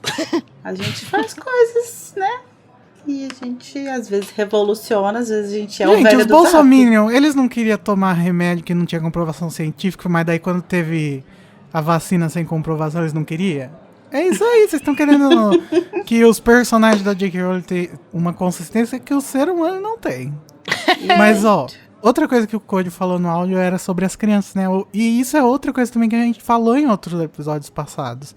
Eu acho que 2 episódios atrás, a Nayara falou sobre como as crianças podem ter mais acesso à vivência trouxa, né? E eu acho que faz sentido porque quanto mais velho você fica, eu acho que mais fechado, assim, pra... diversidade, eu acho que você fica, se você não Sim. se esforçar, sabe? Então, acho que quando as crianças estão, por exemplo, no Beco Diagonal, elas estão tendo acesso aos pais dos amiguinhos que são nascidos trouxa, de uma forma diferente do Sr. Weasley. Não, Sr. Weasley não, mas tipo, da Sra. Weasley. Eu acho que a Sra. Weasley nem enxerga que existe essa diferença, sabe? Ela tá pouco se fodendo, porque já reparou nisso há milhões de anos atrás. Então eu acho interessante as crianças terem essa noção. E deve ser interessante também os pais que moram em lugares mais, digamos assim, urbanos, que têm mais acesso com crianças trouxas, como que essas crianças devem crescer. Porque elas têm a magia involuntária delas e elas devem ficar se podando o tempo todo. Então, sei lá, talvez quando elas vão pra Hogwarts com 11 anos, elas passaram 11 anos se podando. Aí chega lá, elas têm que fazer exatamente o contrário, sabe? Sim. Deve ser complexo administrar esses dois mundos e viver entre eles. E a Rowling deu uma explorada nisso, né? Com a história da Ariana, né? Uhum. Que os meninos trouxas viram ela fazendo magia e fizeram alguma coisa com ela. Verdade? Bom, gente, mas aí outro personagem que a gente conhece é um dos que estão no título do capítulo, né? O queridíssimo, que eu não consigo imaginar um adjetivo melhor pra ele, o querido Ludo Bagman. Ele é um querido, ele é tão querido. Ele é uma gracinha. E uma gracinha também é a ilustração do Jim Kay, que também vou tentar colocar aí no post dele. Ficou incrível. Amo. Ai, gente, o Ludo, né? O que falar do Ludo que eu conheço tão pouco, já considero pacas? Ele é um bonachão, né? Ele é tipo... Ele não chega a ser um tio do pavê, porque eu não consigo ver ele, pelo menos esse capítulo, como chato. Mas ele é muito... bonachão, sabe? Sim. E uma coisa que eu acho interessante é que a Gina já conhecia ele. O que demonstra que talvez ela já acompanhasse notícias sobre esporte, né? Uma coisa legal pra construção dela. Olha... Interessante pensar nisso, porque Nossa. realmente o Ludo, ele é um ex-atleta, né? Uhum. Sim, ele trabalha no negócio de esporte lá, né? Sim, e com certeza ele aposentou bem antes da Gina ser... Talvez não dela nascer, mas com certeza quando ela era criancinha, assim. Então, ela realmente deve ser muito interessada no assunto. E ele pode ter alguma coluna no Profeta Diário, alguma coisa do tipo, igual você comentarista. Sim. Uma mesa redonda sobre quadribol. O Neto, a Renata Fã, o Denilson e o Ludo Bagman. Esporte Juntos. espetacular. Hoje vai ter. É. Vai receber o Ludo Bagman. Que vai contar pra gente um pouco sobre o quadribol. Esse esporte Gente, ele deve ter um bruxo programa que ao muito invés de donos da famoso. bola, deve ser donos da goles, alguma coisa assim. Mas, ô, Larissa, você de novo aí que fez letras, conta pra gente aí a origem do nome dele. Vai contar todas as origens, sim, Lari. Filóloga total. Olha, gente, eu aprendi no terceiro período da faculdade que Ludo vem de Ludovico, né? E Ludo é uma conjugação em latim de um verbo que quer dizer eu jogo. E Bagman é uma brincadeira aí da Rowling, né? Porque no crime organizado de países anglófonos, a pessoa que administra as apostas nesse rolê aí, nesse submundo Ilegais, né? ilegais, apostas ilegais e tal, é chamada de Bagman. Então, ele é o quê? Um grande jogador que também tá meio fora da lei ali, ó. Fazendo umas apostinhas, administrando as apostinhas. Amigo da Minerva, certeza. Ah, será que Eu você acha achei- que não rolou, enquanto ele tava em Hogwarts pro torneio Tribruxo, uma série de apostas ali por trás? Eu, quando tava fazendo a pesquisa sobre o nome do Bagman, eu encontrei também que Bagman, em alguns países, significa o que a gente chama aqui do homem do saco, né? Que é o maleiro, o que vai pegar a criancinha que faz coisa errada. Mas acho que não é esse sentido que a Rowling... Mas por falar em Ludo Bagman, né, e nas apostinhas dele, acho que uma coisa muito legal que acontece nesse capítulo, né, que a gente só vai ver o resultado, na verdade, no próximo, mas que é que os gêmeos, eles resolvem apostar, né, no resultado do jogo, e eles acertam ali, ó, pá, na lata. Certeiros. Incríveis. E sobre essa aposta dos gêmeos, numa entrevista que a Rowling deu pro Magonete, o Emerson que era o dono do Mangonete, perguntou pra ela, tipo, como assim os gêmeos sabiam exatamente o que ia acontecer? Ela falou, não, eles não sabiam, mas essa característica dos gêmeos de arriscar tudo na sua própria fé, na fé em si mesmo, é uma característica que foi construída justamente nesse livro para poder contrastar com o Percy, né? Que o Percy, ele é todo certinho e ele quer seguir as regras, mas vive pisando em ovos, né? Ele não é muito... Ele não confia muito em si mesmo, aparentemente, né? Eu discordo ele da tá se Rowling. reafirmando. Eu acho que ela não quis dizer isso quando ela Pode escreveu. Pode sim, porque sabe o que é isso? Sabe o que é isso? Isso é uma prova de que o Dumbledore é o Ron, porque foi ele que sussurrou esse resultado pros gêmeos ali, ó. Quando a gente não estava vendo, e aí eles... Vai voltar, faz mais sentido. Então, mas uma coisa que eu gosto nos gêmeos, apesar de não gostar muito deles, é justamente esse ímpeto que eles têm de não temos nada a perder, sabe? Ninguém perde aquilo que não tem, então vamos apostar mesmo. E eles, como fãs de quadribol, devem ter, apesar de tudo eles não são burros, devem ter feito muita análise do estilo de jogo da Irlanda, estilo de jogo da Bulgária, pra poder chegar nessa variável que eles foram lá e apostaram.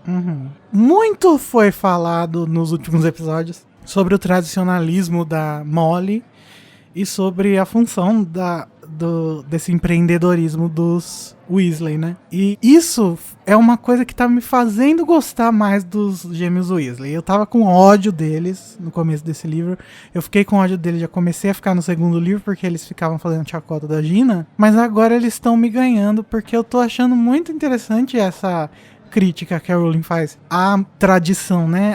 Ao fato da Molly não querer que eles sigam a carreira que eles querem. Ela quer que eles sigam a carreira tradicional, a carreira do ministério, a carreira institucionalizada, a carreira certa, que vai dar dinheiro. Então eu tô gostando mais deles como personagem, assim, como função narrativa. Assim. Sim, isso é uma coisa que realmente acontece, principalmente em famílias pobres, que os pais e as mães não querem que os filhos corram riscos, porque eles já têm a vida muito lascada. Então, a Molly quer o tempo todo que os filhos não troquem o certo pelo duvidoso, ainda mais quando ela vê o Percy lá, ele crescendo e tendo uma carreira e tendo uma condição de sustentar e de não passar os perrengues que ela e que o Arthur passem.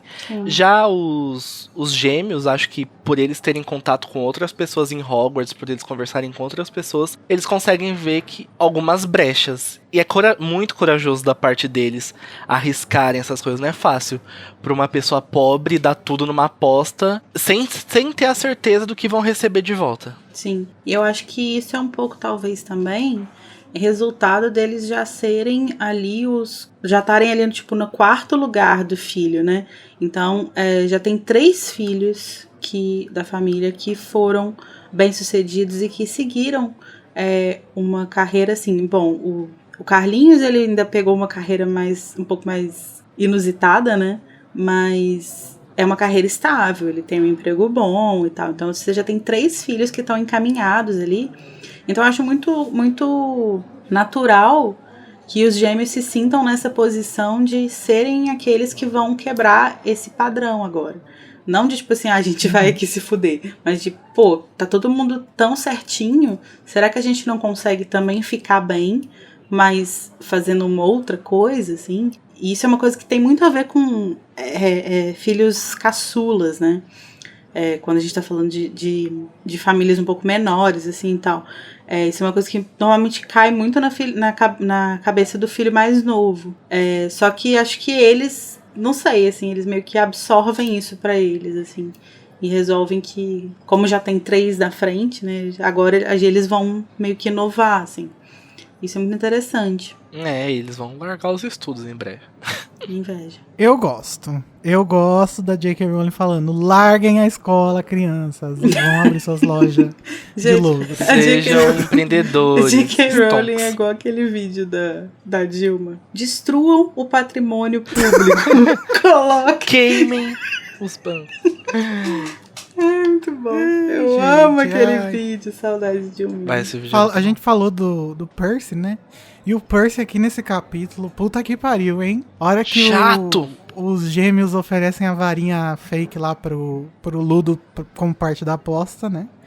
ele fala, ai, não mostra essas besteiras pra ele, não. Ai, vai se foder, cara. Eu tava dando o benefício da dúvida, eu me senti refletido ali no Percy querendo silêncio na casa. Mas agora não tem como mais, Percy. Você tá insuportável.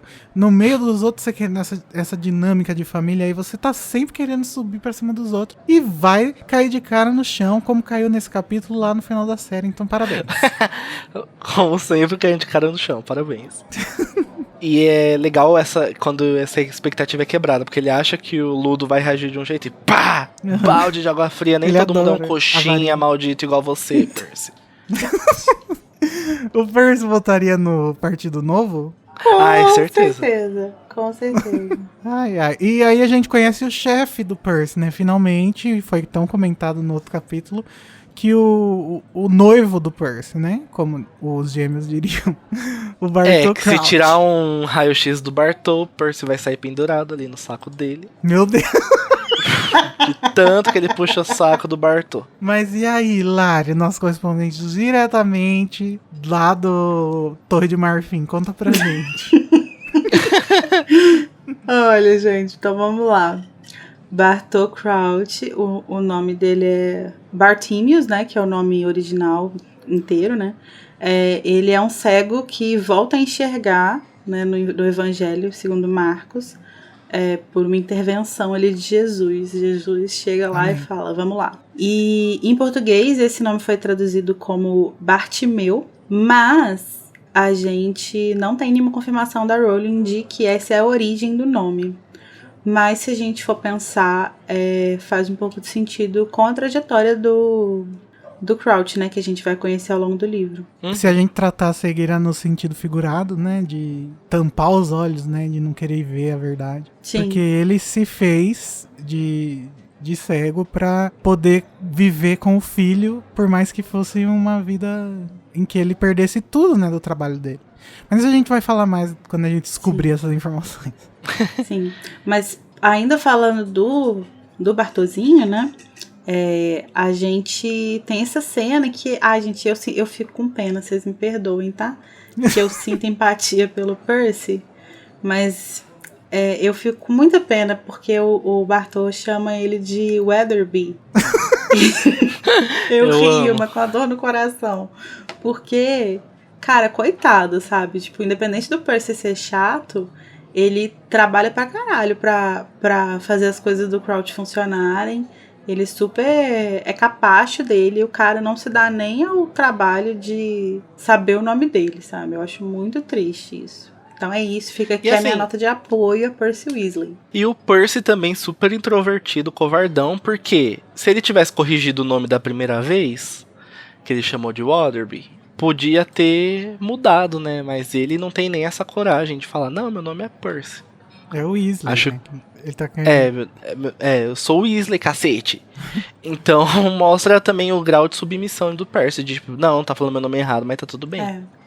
O Percy é aquele famoso valentão com as pessoas que não merecem a valentia, né? Tipo, ele não precisa ser cuzão com a família. Ele precisa ser cuzão com uma pessoa, por exemplo, que chama ele pelo nome errado. Sim. O medo de perder o emprego também, né? E não leva em consideração o valor, né, do trabalho dele. Uhum. Ai, gente, mas eu não sei, eu gosto porque eu acho engraçado, porque o Percy fica falando como se eles fossem melhores amigos, né, ele e o Crouch.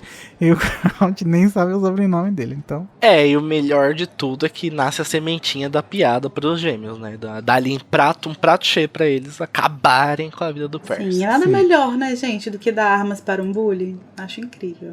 Ai... Ai, tô brincando, peguei pesado, né? Não, amiga, tá certo. Mas é porque eu tenho uma relação dúbia com os gêmeos. Eu também. Então... Inclusive, dúbia não, né? Eu não gosto deles. É isso.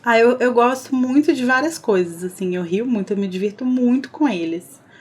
Aquela cena da privada, por exemplo, é uma coisa que só de vocês mencionarem eu fiquei uns 10 minutos rindo aqui sozinha. Ai, eu já não acho a mínima graça. Eu fico, que saco, gêmeos. Eu adoro, mas ao mesmo tempo eu acho que eles são personagens bastante complicados ali. E é uma coisa que o fandom não... Quando você menciona tá muito. lendo, é engraçado, legal e tal. Às vezes não é, né? Às vezes são umas piadas meio sem graça. Mas quando você bota a mão na consciência, você percebe Isso. que, na verdade, É não é tipo- muito legal. Igual aquele meme Se você da põe em pessoa, tipo, dançando perspectiva. com uma cara, assim, no meio da balada, com uma cara de, meu Deus do céu, o que tá acontecendo? É tipo você lendo o livro e pensando sobre os gêmeos. Tem um momento que você fala assim, jogar alguém no armário sumidouro não é legal, gente. Deixa Não a pessoa é. perdida pra sempre. É igual a Hermione Turf, né? É engraçado mesmo ver um cara de camisola, mas você Hermione deveria estar Turf. rindo dele. Eu não acho engraçado, Igor. Eu queria entender de onde veio essa.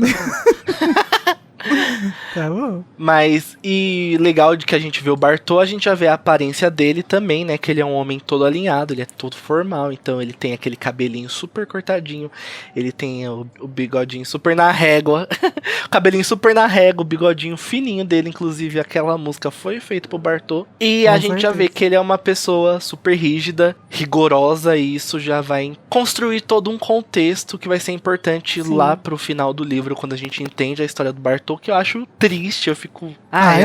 Eu não acho. Ele era um como grande filho da puta, né? ele ficou cego pela própria justiça, sabe? Ele é, tipo, muito miliciano. Mas eu acho, Nossa, eu acho escrotíssimo. triste a história em si, assim, né? Não é nem questão de ficar triste por ele ou algo assim, mas eu acho que é uma história bem trágica. Gente, eu acho toda a questão dos Sirius e outros julgamentos que o Crouch faz, que a gente vai ver durante esse livro, muito parecidos com o que aconteceu com Com o Lula. nosso ex-presidente Lula. Eu tava me segurando aqui pra falar que o Bartô Crouch era o Moro, mas... Ele é o Moro, Ele é o gente, é o Moro. Moro. Mas a gente vai ver isso mais pra frente, calma. Ele é o Moro, mas ele é o Moro que não aceitou entrar no governo Bolsonaro, sabe? Tipo, é a realidade paralela em que o Moro é um filho da puta, mas ele tem algum tipo de limite. Exatamente. Ele ainda tem algum... Não, mas o coisinha. limite do Crouch foi que descobriram a cagada que ele fez. Porque o filho dele tava envolvido nas tretas. Imagina se o filho do Moro se afiliasse ao PT e começasse, sei lá, matar pessoas na rua. Pô, porque é isso que o PT faz. A diferença que eu pelo menos vejo do Crouch e do Moro é que o Crouch, ele é uma pessoa que foi cegada pela própria justiça, ele quer ser muito correto, e o Moro pra mim é só um filho da puta oportunista. Sim, acho Ah, que entendeu? existe isso. Mas a construção... Não, amigo. parece Vamos complexizar o personagem do Moro.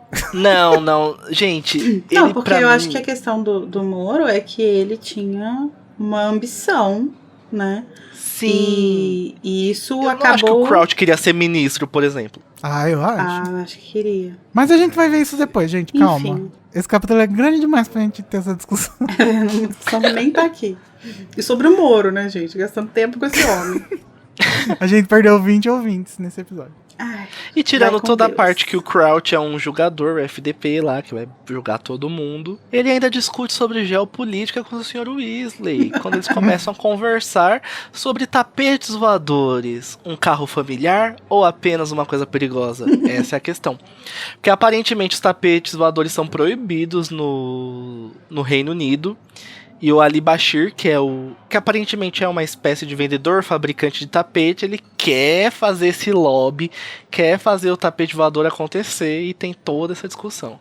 Que é bem É interessante. tipo a Anitta, né? o quê? Levando as músicas dela pros Estados Unidos. Ah, Daí o povo fala, não, Anitta. ai, gente, eu acho... Anitta is the new Ali Bashir.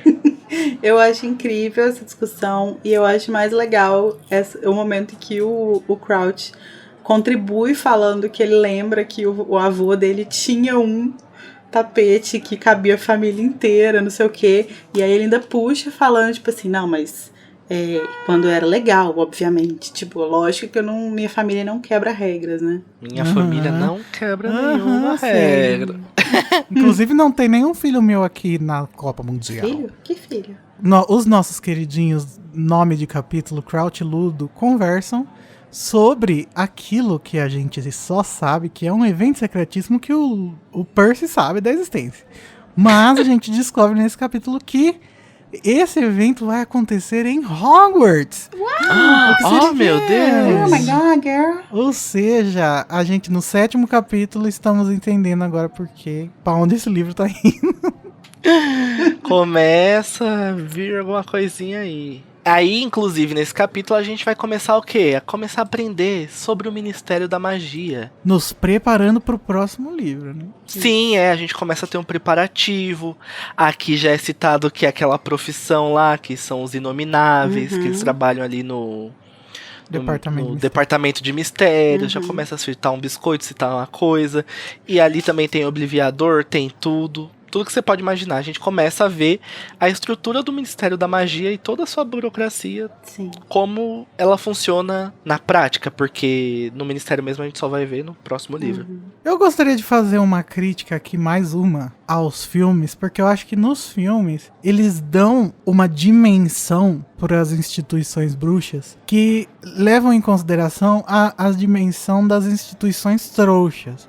Então, por exemplo, o Ministério Bruxo é uma coisa gigantesca, cheia de salinhas e cheias de pessoas trabalhando.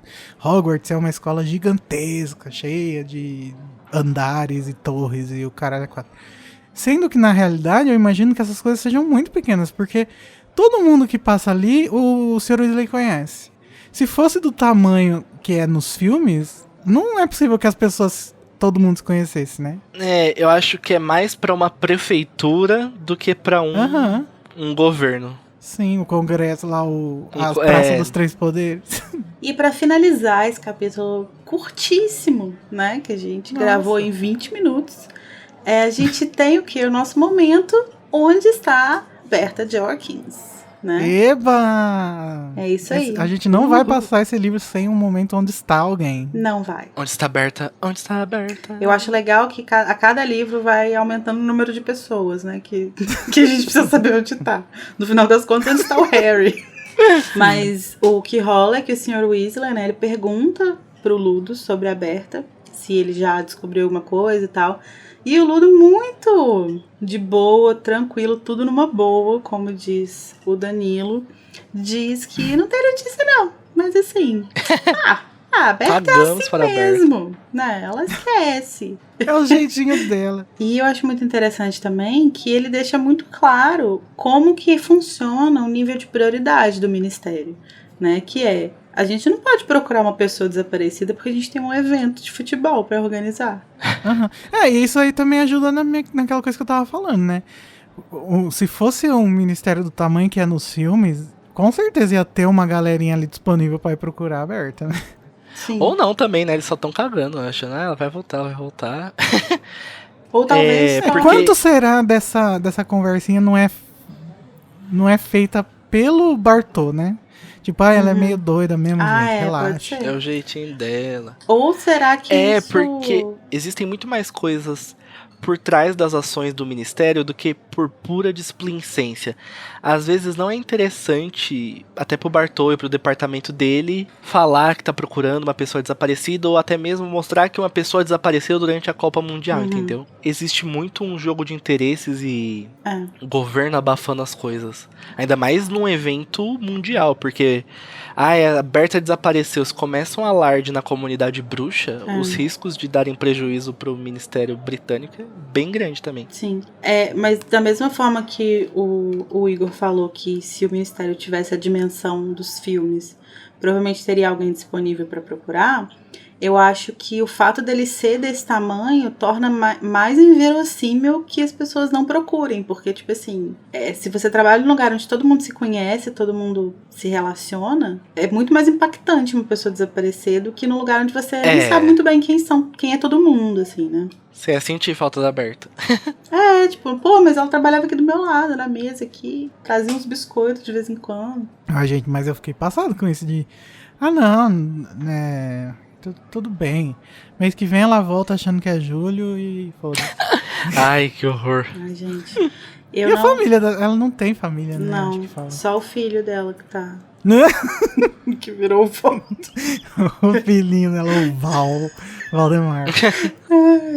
Mas é Ai, isso, que horror. né? Acho que é isso que esse capítulo tem a nos oferecer. Eu gostei muito da nossa conversa, gente. Foi legal. Também. Eu amei também, tá com saudade. Então vamos agora ficar tristes, já que a gente tá feliz. Vamos para o momento Avada Kedavra.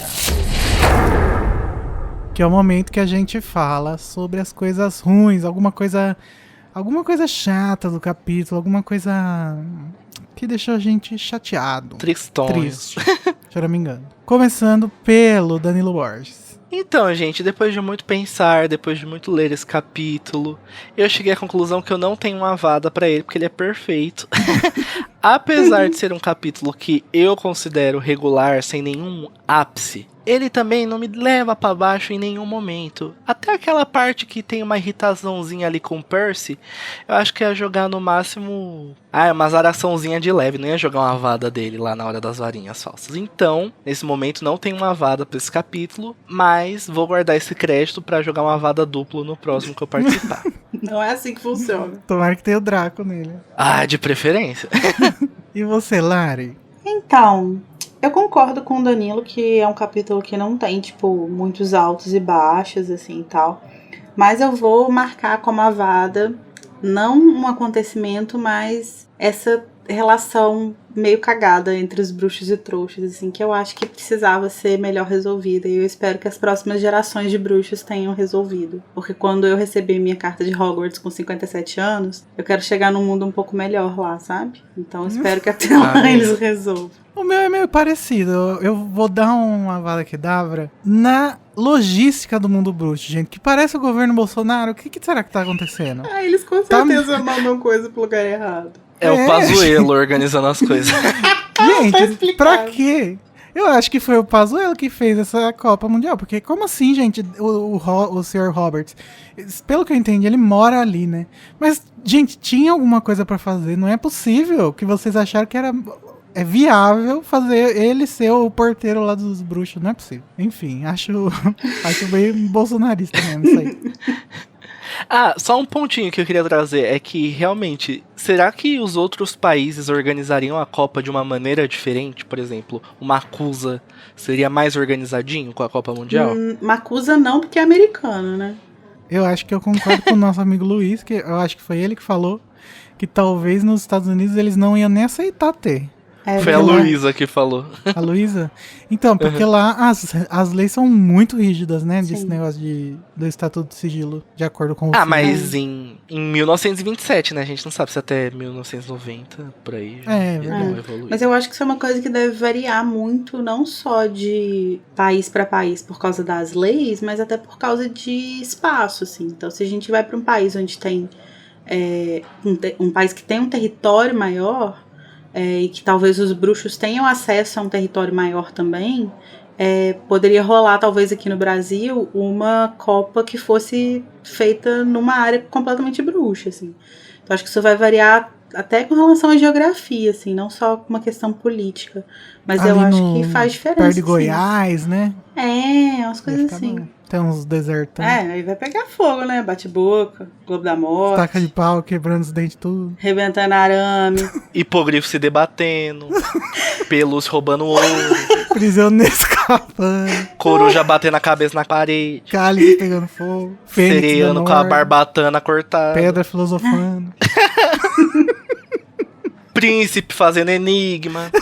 A câmara se escondendo. Relíquia morrendo. Animal fantástico habitando. Tá. Vamos então, já que a gente tá muito feliz, pro nosso momento Espectro Patrono.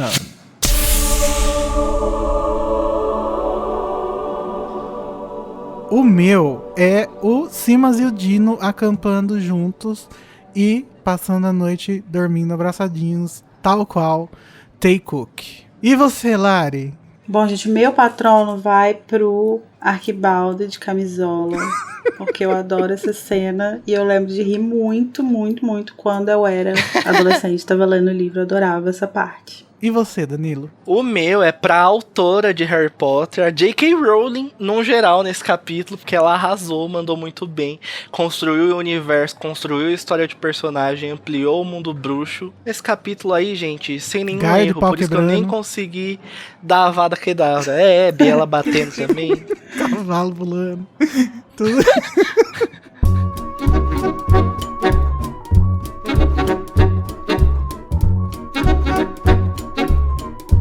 As luzes verdes e vermelhas se acenderam na floresta, o que quer dizer que é melhor a gente se apressar, porque na semana que vem vamos falar do capítulo A Copa Mundial de Quadribol. Tchau! Aí, Tchau.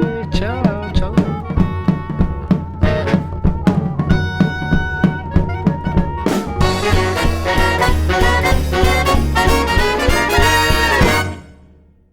Eu queria compartilhar com vocês que eu fiz uma pesquisa aqui profunda em 3 sites de fanfic, inclusive um antigo que guarda coisas obscuras. Não encontrei fanfics com o chip Arthur e Perkins, mas Nossa. encontrei fanfics com o chip Arthur e Snape. Eu tô um pouco traumatizada, talvez. Ai, meu Deus. Ai, nada contra, gente. Quem shippa Arthur e Snape. Não, eu tenho mas- família, não venham me matar. Esse podcast é produzido pelo animagos.com.br. Eu, Igor Moreto, faço a produção, edição e direção. O Junior Code e a Nayara Seviciuk me ajudam na direção e com Larissa Andrioli também fazem pauta e apresentam os episódios. E todos os episódios têm auxílio e produção de pauta de Luiz Felipe Rocha, Tamires Garcia, Luísa Zanferdini, Danilo Borges e Daniel Honório. A identidade visual foi criada pelo Édipo Barreto e a música tema é a Song of India, originalmente executada pela Ableton's Big Band, e a engenharia e gravação foi pela Telefunken Electroacoustic.